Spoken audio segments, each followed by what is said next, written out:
Hola, ¿cómo les va? Bueno, vamos a hablar un poco de cráneo. Vamos a ver las generalidades de cráneo. La palabra cráneo deriva del griego cráneos, con K, que significa casco o yelmo.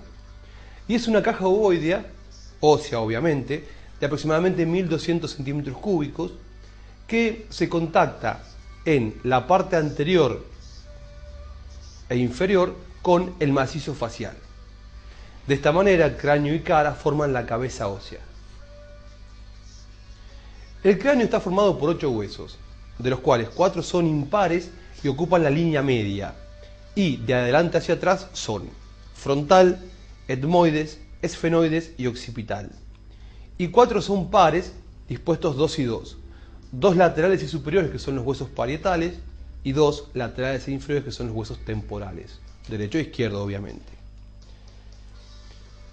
Los huesos de la cara los vamos a ver cuando estudiemos macizo facial, así que ahora no les damos importancia. Una cosa que quiero recalcar es esta línea imaginaria que aparece acá, que corresponde al límite entre bóveda y base. Es una línea arbitraria que va a dividir al cráneo en una parte superior o bóveda y una parte inferior o base. Y los límites son: se inicia en la eminencia frontal media o glabela, toma el arco superciliar, rama ascendente y horizontal del malar, apófisis cigomática, cresta temporal, línea curva occipital superior y termina en la protuberancia occipital externa. Después da la otra vuelta por el otro lado.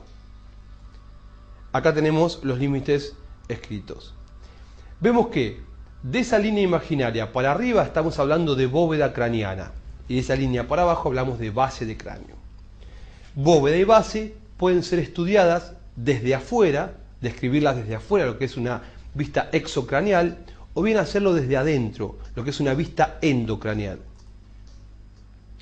Respecto de la arquitectura de los huesos del cráneo, vamos a ver que están formados por 2 tablas separadas por un tejido esponjoso central, la tabla externa y la tabla interna, y en el medio el tejido esponjoso que recibe el nombre de diploe. La tabla externa tiene la particularidad de ser lisa y convexa en la bóveda craneana. Fíjense, esto es un cráneo visto de arriba, desde exocráneo, es lisa y convexa, mientras que en la base del cráneo es anfractuosa con irregularidades, saliencias, espículas, debido a todos los elementos que entran, salen y se insertan en la base del cráneo desde exocráneo. La tabla interna, por el contrario, es más delgada y presenta surcos que reciben el nombre de impresiones digitales y son producto de las arborizaciones de la arteria meningia media, acá se pueden ver, y de las circunvoluciones de los hemisferios cerebrales.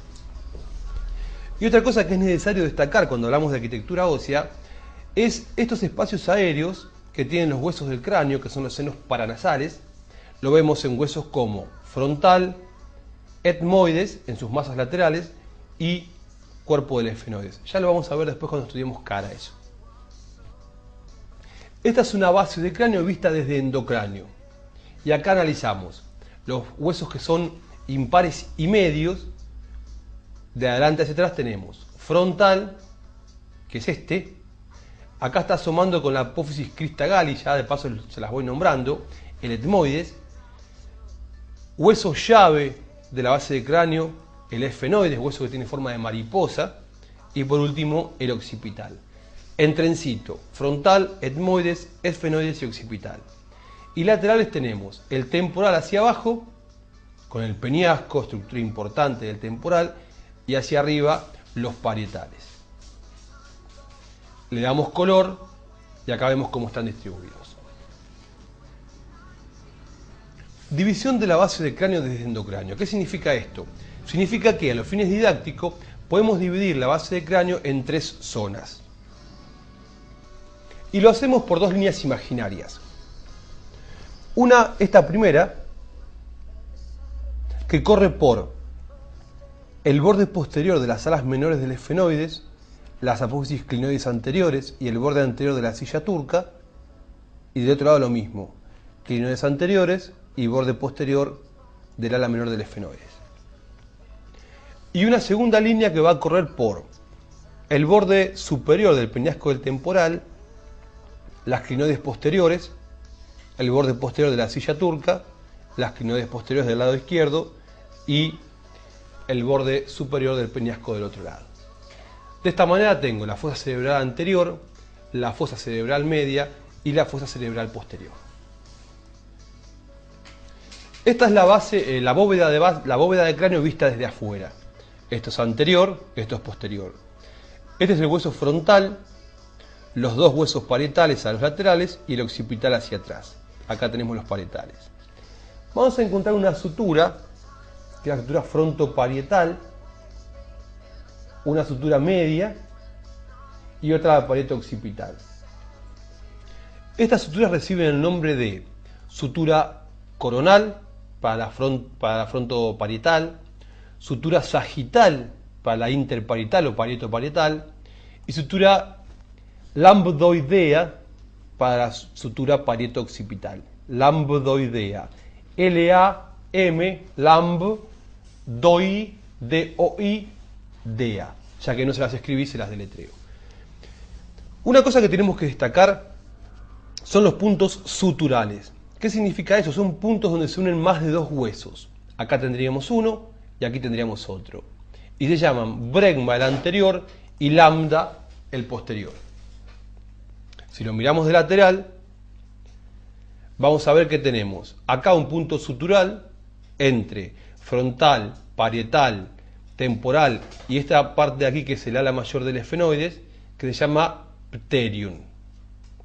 Y hacia atrás tenemos otro punto sutural entre el parietal, el occipital y la porción mastoidea del occipital, que se llama asterium. Pterium y asterium. Entonces, los puntos suturales son 4.